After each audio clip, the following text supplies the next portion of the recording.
Sorry ass DJ.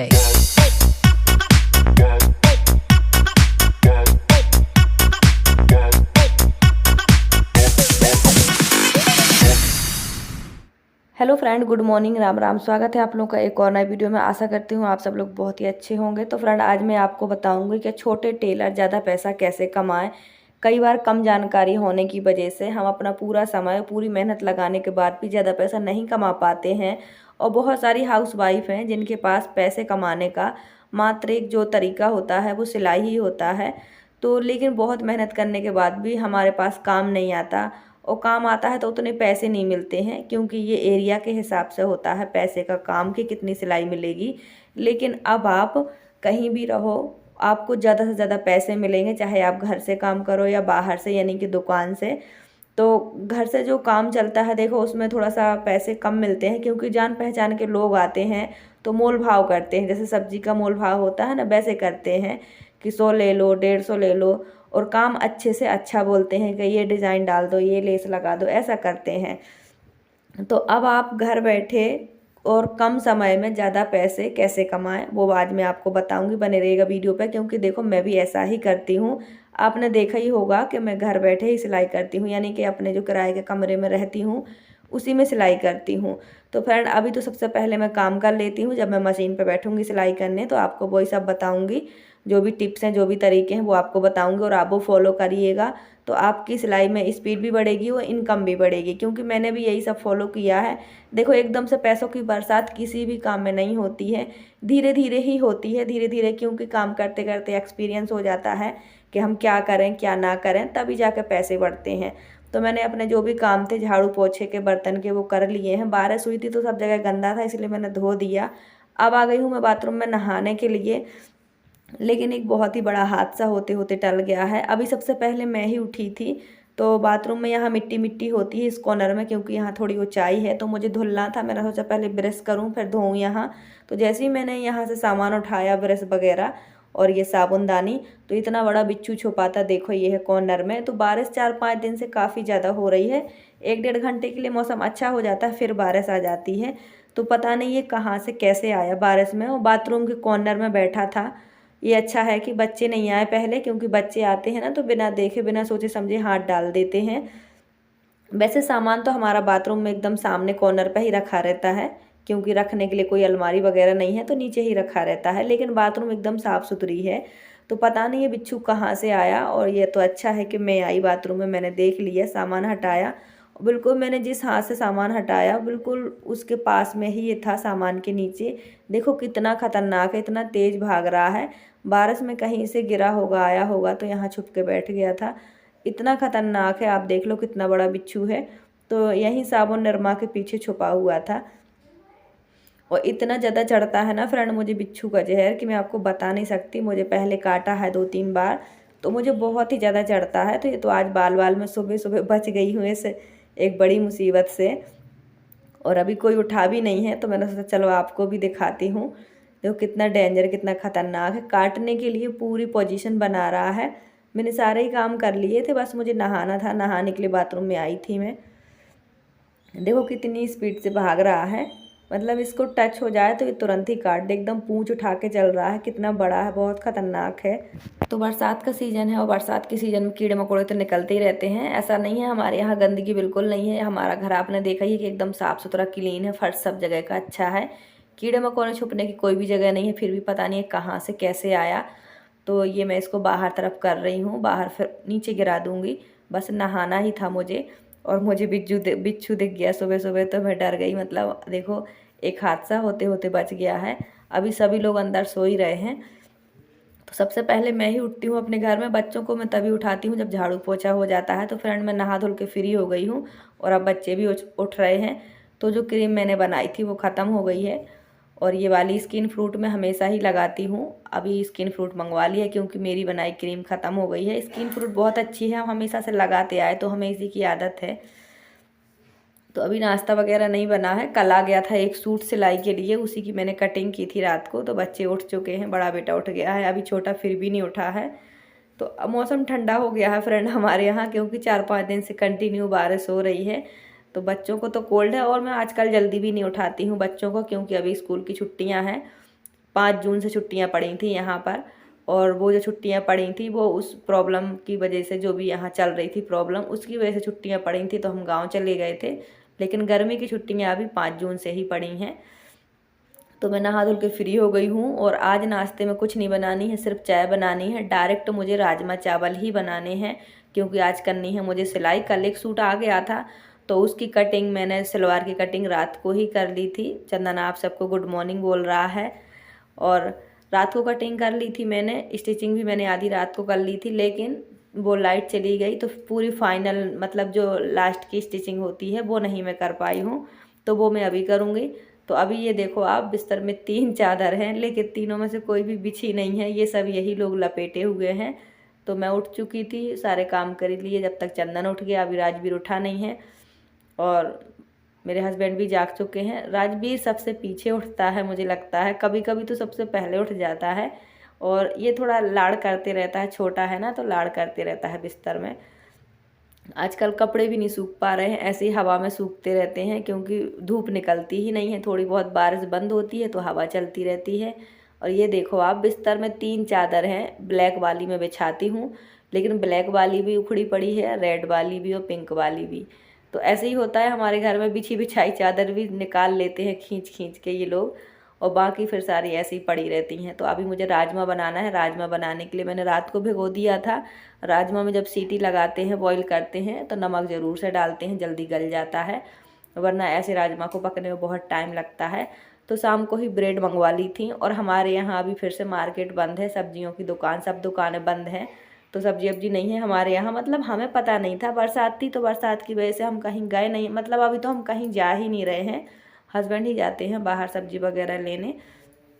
तो बरसात की वजह से वो भी नहीं गए, उनको भी नहीं था पता कि बाज़ार बंद है कि नहीं। लेकिन जब वो शाम को गए तो सब लोगों ने कहा कि सब्जी नहीं है कहीं कुछ भी, और अभी 3 दिन के लिए मार्केट बंद है, पता नहीं क्यों बंद है पर बंद है।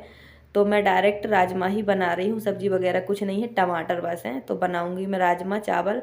और बच्चों को खिला दिया है चाय ब्रेड, पास की दुकान से ही ब्रेड मिल गए, हमारे पास में ही एक बेकरी की दुकान है बिल्कुल, तो वहीं से ब्रेड आ गई और दूध मिल गया।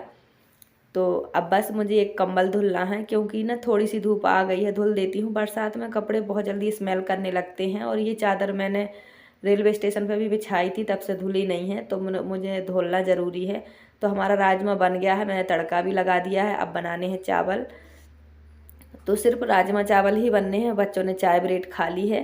तो फ्रेंड, हमारे किचन में पीने का पानी भी आता है और धुलने वाला पानी भी आता है, तो इस ड्रम में मैं पीने का पानी इकट्ठा भर के रख लेती हूँ, क्योंकि कभी कभी पानी नहीं आता है 2 या 3 दिन, या हम सुबह 6 बजे उठ नहीं पाते हैं, तो हमारा ये पानी काम आता है, अच्छा पानी है। और पानी हमेशा देखो पीने का जो है वो बासा पानी ही पीने चाहिए, एक दिन का, वो सेहत के लिए अच्छा होता है। तो मैंने दाल बनाते ही ये पूरा सेल्फ जो है वो साफ़ कर दिया अच्छे से, और एक कपड़ा मैं हमेशा गीला रखती हूँ, ताकि तुरंत के तुरंत जो भी गिरे दाल या सब्जी तुरंत पोंछ दो। तो इसको मैं इस नल में टांग करके रखती हूँ। तो हमारे गैस चूल्हा और सेल्फ सब कुछ साफ़ हो गया, जो भी बर्तन थे वो भी साफ़ हो गए। राजमा भी बन गई है, अब चावल बन रहे हैं, अभी खाना खाएंगे दोपहर वाला। तो जितने भी कपड़े थे वो सब मैंने धुल दिए हैं, एक चादर भी धुल दी है, लेकिन हल्की हल्की बारिश हो रही है थोड़ी थोड़ी। और ये क्राफ्ट हमने बनाया था, आपको बताया था, हमने वीडियो भी इसकी बनाई थी, अगर आपने नहीं देखा तो ज़रूर देखें। वेस्ट मटेरियल से, पेपर से हमने ये बनाया था, बहुत बहुत ही अच्छा क्राफ्ट है, हमने यूट्यूब पे देखकर ही बनाया था। तो बच्चे भी खा पी कर फ्री हो गए हैं। अब खा रही हूँ मैं दोपहर का खाना, क्योंकि मैंने नहीं खाया था तो मैं खा रही हूँ, और बहुत ही जल्दी बना लिया है मैंने, करीब पौने 10 बजे तक ये बन के रेडी हो गया था, क्योंकि अब मुझे सिलाई करनी है, लाइट का कोई भरोसा नहीं होता है और बारिश भी हो रही है। तो फ्रेंड, ये जो काम है, जो सिलाई का सूट है, ये शाम को आया था, तो मैंने रात को इसकी सलवार कट कर ली थी। टाइम पास नहीं हो रहा आजकल बिल्कुल भी, मतलब ऐसा लग रहा है कि काम ही काम हो, तो मैं करती रहूँ, क्योंकि एक तो लाइट भी चली जाती है, फ़ोन भी चार्ज नहीं होता, तो क्या करूँ, बाहर बारिश होती रहती है तो समझ ही नहीं आता है। तो पोंछे भी बना लिए थे मैंने, लगभग हर काम कर लिया था, बस इसकी जो फिटिंग की सिलाई है वो देनी थी मुझे, और इसकी प्लेटों पर जो चुन्नट होती है ना, उस पर बाहर से जो सीधे साइड से एक सिलाई पड़ती है वो डालनी थी बस। तो अब फिटिंग की सिलाई लगाएंगे। और फ्रेंड, 2 मीटर कपड़े में बहुत ही अच्छी सलवार बन जाती है, सिर्फ इतना सा कपड़ा बचा है जो मैंने आपको दिखाया है। और मैं आपको किसी दिन सलवार में पॉकेट लगाना भी बताऊंगी, बहुत आसान है। किसी ने कमेंट किया था कि दीदी सलवार में पॉकेट लगाना बताओ। तो मैं गांव में थी तो देखो मैंने गांव में कोई सिलाई वगैरह की नहीं है, इसलिए मैंने सिलाई से रिलेटिव आपके साथ ना कोई बात ना कोई काम शेयर किया है। अब मैं सिलाई करने लगी हूँ, गांव से आ गई हूँ, तो धीरे धीरे आपके साथ सारी चीज़ें शेयर करूँगी। तो सलवार में पॉकेट लगाना बहुत सारे लोग पूछ चुके हैं मुझसे, तो वो भी मैं आपके साथ शेयर करूँगी। बहुत ईजी होता है, तो 2 मीटर में आप आसानी से अच्छी सलवार बना सकते हैं। तो चलिए फ्रेंड, अब मैं आपको बताती हूँ कि आप अगर छोटे टेलर हैं तो ज़्यादा पैसे कैसे कमाएं। देखिए, मैं किराए के घर में रहती हूँ और घर में मैं एक छोटी सी मशीन रख कर सिलाई कर रही हूँ। मेरी बात अलग है, क्योंकि मैं किराए के घर में रहती हूँ और ना ही मैंने किराए से कोई दुकान ले रखी है। लेकिन अगर आपकी किराए से दुकान है या आपका अपना घर है, अपना कमरा है, तो आपको लागत कम लगेगी और फ़ायदा ज़्यादा होगा। मशीन कोई भी हो, मशीन मैटर नहीं करती है, क्योंकि देखो कोई भी लहंगे यहंगे तो बनवाता नहीं है। नॉर्मल कॉटन के या सिल्क के यही सब कपड़े ब्लाउज़ बनते हैं, सूट बनते हैं। तो ये छोटी मशीन भी आसानी से उन कपड़ों को कवर कर लेती है, यानी कि सिल लेती है। तो उसी तरीके से मैं आपको बता रही हूँ कि छोटी मशीन से भी आप ज़्यादा पैसे कमा सकते हैं। वो कैसे, वो मैं आपको अभी बताऊँगी। क्योंकि देखो कम नॉलेज होने की वजह से या पता ना होने की वजह से बहुत सारी बहनें ज़्यादा से ज़्यादा मेहनत करने के बाद भी ज़्यादा पैसे नहीं कमा पाती हैं। तो आज से आप कुछ चीज़ें अपने घर में रख लीजिए अगर आप सिलाई करती हैं तो। जैसे लेस हो गई, लेस रख लीजिए, बटन रख लीजिए, और काफ़ी सारी चीज़ें होती हैं, लटकन होते हैं। जितना भी सिलाई से रिलेटिव या कपड़ों में डिज़ाइनें बनाने का जो सामान है वो सब आप अपने पास रख लीजिए। मेरे पास देखिए सुविधा नहीं है, आइडिया तो है। तो कहते हैं ना कि सब कुछ सबके पास नहीं हो सकता है। मेरे पास सुविधा नहीं है, दिमाग है पर सुविधा नहीं है, क्योंकि ये किराए का घर है। लेकिन मुझे जो भी लगाना होता है कस्टमर की चीज़ों में, मैं वो तुरंत फटाक से ख़रीद लेती हूँ, क्योंकि मैं शहर में रहती हूँ। लेकिन अगर आप गांव में हैं, आपके पास छोटी सी मशीन या छोटी सी दुकान है, तो आप ये जितनी भी सिलाई से रिलेटिव चीज़ें हैं आप सब कुछ रख लीजिए। ऐसा नहीं है कि आपको 10-20 हज़ार लगाना पड़ेगा, आप 500-600 का सामान रख लीजिए। लेस, बटन, लटकन और क्या बोलते हैं स्क्रंचीज़ रख लीजिए। स्क्रंचीज़ बनाने का सामान रख लीजिए, सबसे ज़रूरी बात, क्योंकि वो थोड़े से कपड़े में जो भी कस्टमर का कतरन बचता है उसी में आप एक स्क्रंचीज़ बना देते हैं और कस्टमर के कपड़ों के साथ मैचिंग की दे देते हैं ना, तो कस्टमर बहुत खुश होते हैं, बहुत अच्छा लगता है उनको। क्योंकि ये आजकल स्क्रंचीज़ का जो ट्रेंड बहुत ज़्यादा चल रहा है, मैचिंग मैचिंग की आपने देखा होगा कि लड़कियां लगाती हैं बालों में भी, हाथों में भी। तो जिस भी कस्टमर के कपड़े बनाएं उसके थोड़ी सी आप छोटे से कपड़े से स्क्रंचीज़ बना दें, कस्टमर बहुत खुश हो जाते हैं। तो जो अच्छी अच्छी चीज़ें हैं, लेस, बटन वगैरह, जो भी आप सिलाई से रिलेटिव सामान रखेंगे, इतनी सी भी अगर लेस लगा दो ना तो 50 रुपये के कपड़े की कीमत 100 रुपये हो जाती है। और यही है पैसे कमाने का ज़्यादा वाला तरीका। जैसे मान लो कोई 100 रुपये का ब्लाउज़ बनवा रहा है, लेकिन अगर आपके पास अच्छी अच्छी लेस है या बटन है या लटकन है और सामने रखे हैं, तो कस्टमर का मन अपने आप बदल जाता है कि आप ऐसी लेस लगा दो, ऐसा गला बना दो, ऐसे लटकन लगा दो। तो जितना सामान आप लगाएंगे उतना रेट बढ़ जाएगा। तो यही है छोटे टेलरों के लिए पैसा ज़्यादा कमाने का अच्छा तरीका। क्योंकि बुटीक में आप जाएंगे, बड़े बुटीक में, तो ज़्यादा से ज़्यादा चीज़ें सामने सजी रहती हैं और मन अपने आप अट्रैक्ट हो जाता है कि हमारे सूट में ये लगा दो, ये लगा दो। और 200 की जगह 500 रुपये सिलाई लग जाती है, क्योंकि हम खुद ही अच्छी अच्छी चीज़ें उसमें ऐड करवा लेते हैं। तो बड़े बुटीक वाले इसलिए ज़्यादा पैसा कमाते हैं, लेकिन हम जो छोटे टेलर होते हैं वो इसलिए नहीं कमा पाते हैं क्योंकि हम पूरा सामान नहीं रख पाते हैं अपनी दुकान में, और क्योंकि थोड़ा नॉलेज भी कम होता है शायद इसीलिए। पर अगर आप घर में सिलाई करती हैं, छोटी सी दुकान है या गांव में है, तो आप सामान ज़रूर रखें, क्योंकि सामान देख के लोग अट्रैक्ट होते हैं कि हमें ये लगवाना है सूट में, ऐसा बनवाना है ब्लाउज़। तो उससे फिर कीमत बढ़ जाती है सिलाई की। जैसे 100 रुपये आपके यहाँ ब्लाउज़ की सिलाई है, अगर कोई लटकन लगवाएगा, लेस लगवाएगा या बटन लगवाएगा, तो उसका प्राइस देखना 100-150 एक्स्ट्रा हो जाएगा।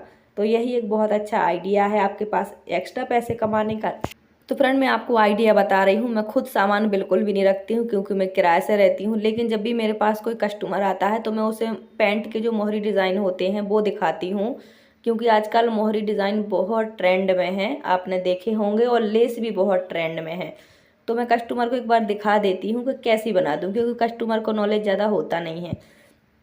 अगर उनको दिखा दो तो देखो मेरे यहाँ 250 रुपये है सूट की सिलाई, सिंपल सूट की। अगर मैं उन्हें दिखा देती हूँ मोहरी डिज़ाइन या लेस डिज़ाइन, तो 150 रुपये एक्स्ट्रा मेरे ऐसे ही बढ़ जाते हैं कि ये बटन लगा दो, ऐसी मोहरी बना दो। और बस। तो यही होता है छोटे टेलरों के पास और बड़े टेलरों के पास, सबके पास पैसे एक्स्ट्रा कमाने का यही तरीका होता है। आजकल डिज़ाइन का बहुत ज़्यादा ट्रेंड है, तो आप भी इन सब चीज़ों का ध्यान रखें, थोड़ी सी लेस ये सब चीज़ें रख लें जो भी ट्रेंड में है। जैसे आप देखती हैं कि लोग किस तरह के सूट पहनते हैं, तो उसी तरह का सामान रखें। अपने कस्टमर को बताएं ज़रूर कि ऐसे डिज़ाइन चल रहे हैं, ऐसे पैंट चल रहे हैं, ऐसे गले चल रहे हैं। तो कस्टमर अपने आप ही तैयार हो जाता है काम कराने के लिए, क्योंकि अच्छे अच्छे डिज़ाइन पहनना देखो सबको पसंद है। और छोटे टेलर के पास ये ज़्यादा पैसे कमाने का एक अच्छा तरीका भी होता है, और कस्टमर बनाने का, अट्रैक्ट करने का, कस्टमर को खींचने का भी एक अच्छा तरीका होता है। तो ये सब तरीके मैंने लगाए। सच बताऊं, जब पहले मुझे नॉलेज नहीं थी तो मैं सिंपल ही बनाती थी, मुझे भी बहुत कुछ नहीं आता था, शायद इसीलिए मेरे अंदर एक डर रहता था कि कहीं बिगड़ ना जाए। लेकिन जब से मैंने कस्टमर को दिखाना शुरू किया कि ऐसे मोहरी बना लो, ऐसे बाजू बना लो, तब से मेरा खुद का भी बहुत नॉलेज बढ़ गया और सिलाई में मेरे जो पैसे हैं वो भी बढ़ गए हैं। इसलिए मैंने आपके साथ शेयर किया है। आई होप आज का ये मेरा आइडिया आपको अच्छा लगा हो तो इसे लाइक करें और कमेंट करके ज़रूर बताएं। ये आइडिया देखो मैं भी लगाती हूँ, इसलिए मैंने आपके साथ शेयर किया है। तो ये सूट मेरे पास कल शाम को ही आया था। इसकी सलवार की कटिंग मैंने की और सिलाई भी की मैंने रात को, लेकिन लाइट चली गई तो पूरा जो फिटिंग की सिलाई है वो मैं नहीं कर पाई थी, तो वो मैं अभी कर रही हूँ। और अब मेरे पास सिलाई का काम आने लगा है। गांव से आई थी तो कस्टमर को पता नहीं था कि मैं यहाँ हूँ कि नहीं हूँ, अब पता चल गया है सब लोगों को। 1 हफ्ता हो गया है मुझे, तो आने लगे हैं कस्टमर। एक सूट आ गया है मेरे पास, तो कल करूँगी मैं सूट की कटिंग और स्टिचिंग। और फ्रेंड, बिना सिलाई के, बिना किसी चीज़ के मैं आपको मोहरी बनाना भी बताऊँगी किसी और वीडियो में, क्योंकि आज की मोहरी तो मैंने तैयार कर ली थी रात को, वो मैं आपको नहीं दिखा पाई। तो अभी बरसात चल रही है, थोड़ी लाइट की प्रॉब्लम हो जाती है, इसलिए मुझे लगता है कि जितनी जल्दी काम हो जाए उतना अच्छा। तो 2 मीटर में अच्छे से अच्छी सलवार बन जाती है। ये बन चुकी है सलवार। इसकी मोहरी जो है वो 7 इंच है तैयार, आसन इसका 14 इंच है तैयार, और पूरी जो लंबाई है सलवार की तैयार वो है 37 इंच। तो बहुत ही अच्छी सलवार बनी है। आप भी इस तरह से बना सकती हैं। और अगर आपकी सलवार में झोल आता है मोहरी के ऊपर, मैं बताती हूँ आपको, जहाँ आप मैं खींच के दिखाऊंगी समझ जाइएगा। तो अगर आपकी सलवार में ऐसे झोल आता है तो जैसे मैंने आपको बताया है, इंची टेप रख के उस तरह से आप मार्किंग कीजिएगा। मैंने वीडियो में आपको दिखा दिया है, तो वैसे इंची टेप रख के मार्किंग करेंगे तो आपकी सलवार में कभी झोल नहीं आएगी। देखो मेरी सलवार में बिल्कुल भी झोल नहीं आ रहा है, बहुत ही अच्छी फिनिशिंग के साथ सलवार बन चुकी है।